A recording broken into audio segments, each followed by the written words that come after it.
संध्या live आवाज महाराष्ट्राचा।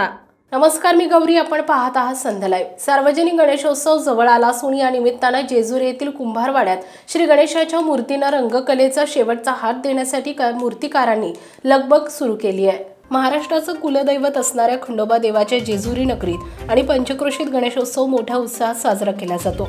घरोघरी आणि सार्वजनिक असे 5000हून अधिक गणेश मूर्तींची जेजुरीत विक्री होत असते।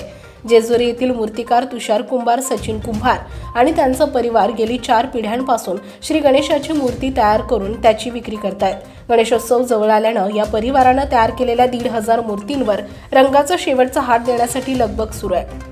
या कुंभार परिवारानं 6 इंचापासून ते 9 फुटापर्यंतच्या पर्यावरणपूरक गणेश मूर्ती तयार केल्या असून अगदी 250 रुपयांपासून मूर्ती उपलब्ध करण्यात आली आहे। याही वर्षी मूर्ती तयार करण्यासाठी लागणाऱ्या कच्च्या मालाच्या किमतीत वाढ झाल्यानं मूर्तीचे दरही 10% वाढले असल्याचं युवा मूर्तिकार यश आणि शौर्य कुंभार यांनी सांगितलंय। माझी 4थी पिढी म्हणजे आम्ही गणेश मूर्ती घरगुती पद्धतीचे घरी तयार करतो। माझी आजी असेल, वडील, चुलते, छोटे 2 भाऊ बहीण हे सर्व हातभार लावतात गणेश मूर्ती बनवण्यासाठी। आमच्याकडे एक 1200 ते 1500 आसपास गणपती असतात। साईज मध्ये बघायला गेलं तर 6 इंच ते 10 फुटापर्यंत गणपती आम्ही घरी बनवतो।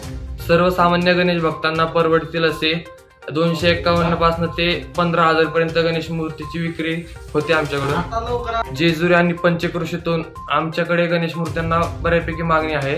आतापर्यंत जवळपास 50% बुकिंग झालं आहे। आता येत्या काळामध्येच बुकिंग पटापट होऊन जाईल। पर्यावरणपूरक शाडू माती, लाल माती घेऊन आम्ही वर्षभर मूर्तीचे काम चालू करतो। मूर्ती बनवण्यासाठी जे कच्चा माल लागतो त्याच्या बाजारातून मार्केटमध्ये जवळजवळ किमती वाढल्या आहेत। त्यामुळे गणेश मूर्तींची किमती 10% वाढ झाली आहे। संध्या लाईव्हसाठी प्रतिनिधी जॉन्टी राऊत, जेजुरी।